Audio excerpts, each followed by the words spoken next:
দেদন সোনা দেদন সোনা দেদন।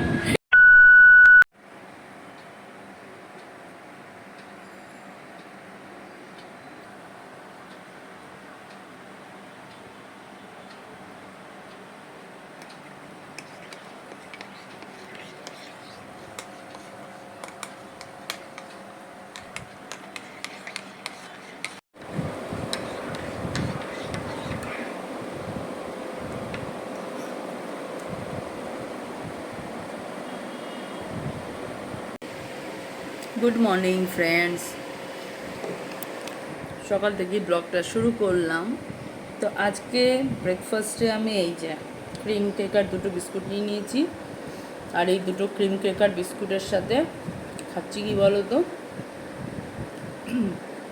দুধের মধ্যে এনশিওর দিয়েছি। মাঝে মধ্যে একটু হেলদি খাবারও খেতে হয়, তো দুধের মধ্যে এনশিওর দিয়ে এখন খাচ্ছি, কারণ অনেকটাই বেলা হয়ে গেছে আর বেশি কিছু খাবো না, একটু পরে আবার লাঞ্চ তাড়াতাড়ি করতে হবে।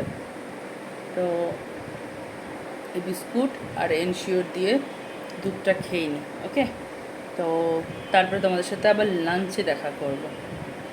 এই দেখো আজকে লাঞ্চ, এটা হচ্ছে কি বলো তো, আলু কাঁকরোল ভাজা, পটল মাছের ঝোল, আর এই হচ্ছে দই, আর এই হচ্ছে স্যালাড। আজকে মানডের লাঞ্চ।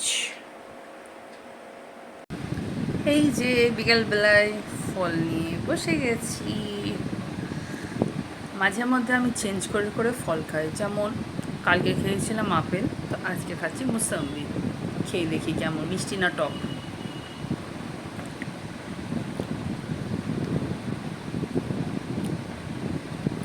মিষ্টি আছে। আমার বিকেলবেলায় ফল খেতে খুব ভালো লাগে, বিশেষ করে এই রকম টাইমে। আর একটু ঘুমিয়েও নিয়েছি, খুব ঘুম পাচ্ছিল। তো চলো, আজকে মেঘলা মেঘলা ওয়েদার করছে, যদি বৃষ্টি না হয় মামার বাড়ি যাওয়ার কথা আছে। তো ফলটা খেয়ে নিই, যদি বৃষ্টি না হয় তাহলে একটু পরে রেডি হচ্ছি, তারপর তোমাদের সাথে আবার দেখা করছি, ওকে। আদা দিয়ে চা, সঙ্গে স্লাইস কেক।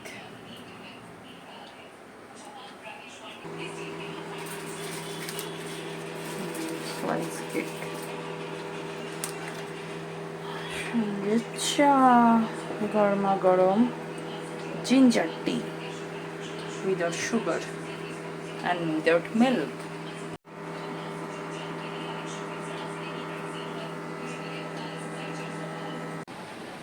উফ কি গরম, কি রেডি হবো। এই যে পরে নিয়েছি ড্রেস, আর এই যে কেক নিয়ে বসেছি, স্লাইস কেক। খেয়ে দেখি, একটু মিষ্টি বেশি। আসলে ফ্রুট কেক তো, ফ্রুট কেক একটু মিষ্টি হয়, বাট ডোন্ট ওয়ারি। আমার মিষ্টি কাটানোর জন্য এই যে চা নিয়ে নিয়েছি।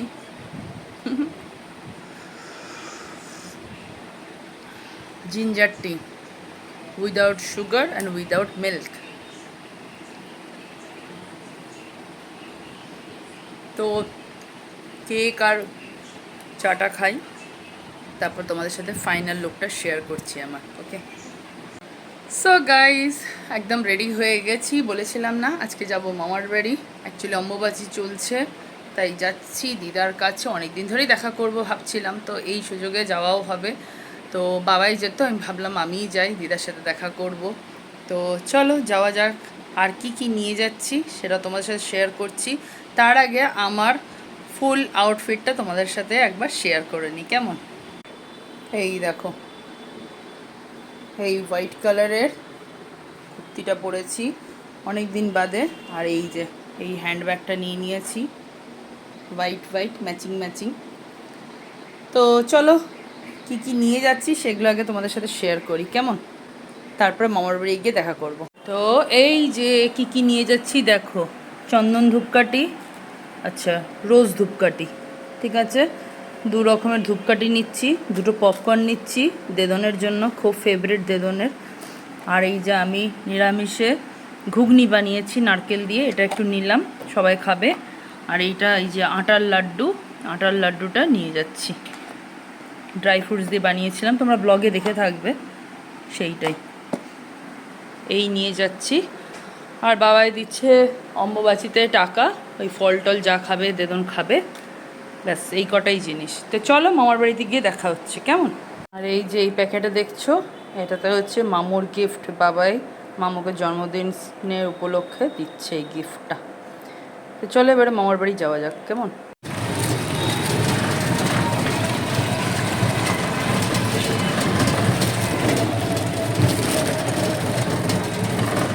কি দেদন, কেমন আছো? হ্যাঁ ভালো আছি। কতদিন বাদে তোমায় দেখছি দেদন, ও মা আমার সোনা দেদন, সোনা দেদন, সোনা দেদন। ঠিক আছে, এরকমই ভালো থাকো আর কি, আর লাড্ডু বাড্ডু খাও, এনেছি, ঠিক আছে? হ্যাঁ হ্যাঁ, খাবো না, এনেছিস খাবো। আচ্ছা, প্রথমবার করলাম, চেষ্টা করলাম, দেখো কেমন লাগে খেতে। পপকর্নটাও ভালোবাসো, এনে পপকর্নও আনলাম, সব তোমার মনের মতন জিনিস এনেছি, খাও। হ্যালো গাইজ, সো আমি এখন বাড়ি চলে এসেছি, আর ঘড়িতে রাত্রি 10টা। এখন আমি আমার ডিনার প্রিপেয়ার করব, আর একটা খুব ভালো জিনিস তোমাদের সাথে শেয়ার করতে চলেছি, খুবই শর্টকাটে আর খুব সুন্দর ইয়াম্মি রেসিপি যাকে বলে। চলো রেসিপিটা তোমাদের সাথে শেয়ার করা যাক। তো কড়াইতে আমি সাদা তেল একটু নিয়ে নিয়েছি, ভালো করে কড়াইয়ের চারপাশটা বুলিয়ে নিচ্ছি। বেশি তেল নিচ্ছি না, অল্পই নিচ্ছি। কেন বেশি তেল নিচ্ছি না সেটা একটু পরেই জানতে পারবে। আমি এবার বাটারটা অ্যাড করে দিচ্ছি। এই বাটারটা দেবো বলেই আমি কিন্তু তেলটা কম নিয়েছি।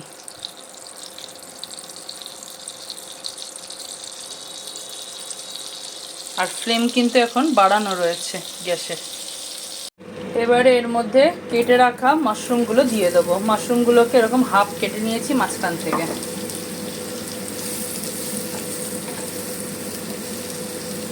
যদি বড় সাইজের মাশরুম হয় তাহলে 4 টুকরো করবে।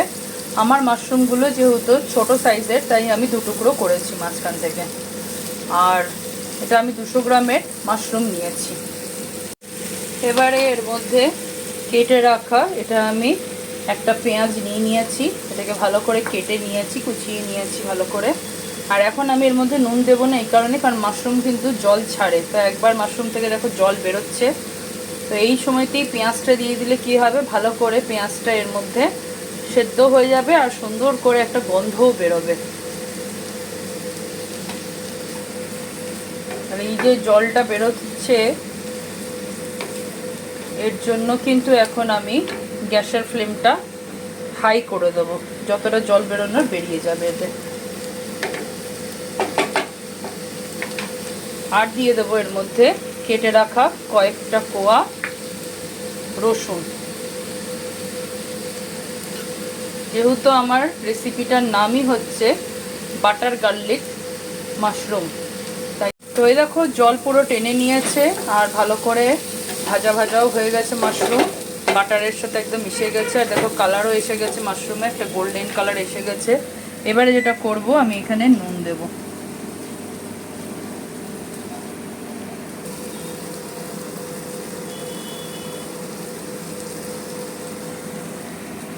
নুন তোমরা তোমাদের হিসাবে দিও।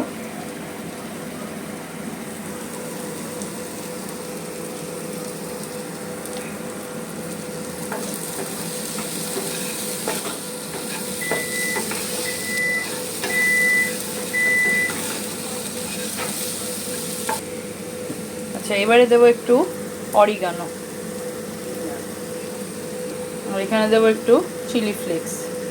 তোমরা চাইলে চিলি ফ্লেক্স যদি না থাকে শুকনো লঙ্কার গুঁড়োও ব্যবহার করতে পারো। হ্যাঁ, আর একটু গোলমরিচের গুঁড়ো দেবো।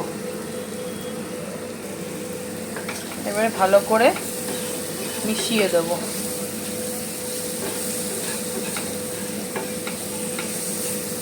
খুব সুন্দর একটা গন্ধ বেরিয়ে গেছে।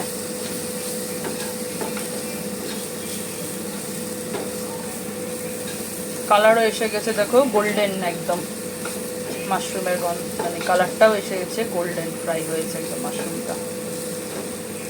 ব্যাস একদম আমার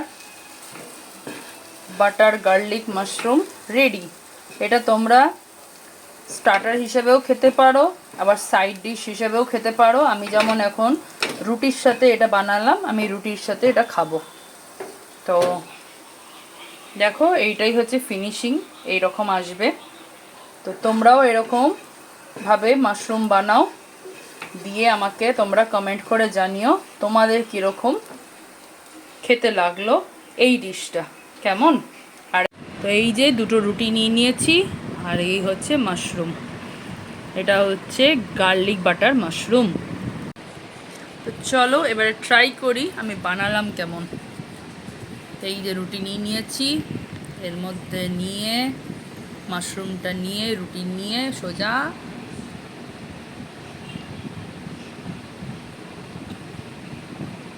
কি দারুণ খেতে হয়েছে, কি দারুণ, খুব সুন্দর। তোমরাও এটা ট্রাই করো, করে তোমাদের কীরকম লাগলো অবশ্যই কমেন্ট করো, কেমন। তো চলো ব্লগটা আজকের মতো এখানেই শেষ করছি, আবার দেখা হবে খুব শিগগিরই নেক্সট ব্লগে। সবাই খুব ভালো থেকো, টাটা। আর এটা খেয়ে আমাকে কিন্তু কমেন্ট করে জানিও যে তোমাদের কীরকম লাগলো। ওকে, বাই।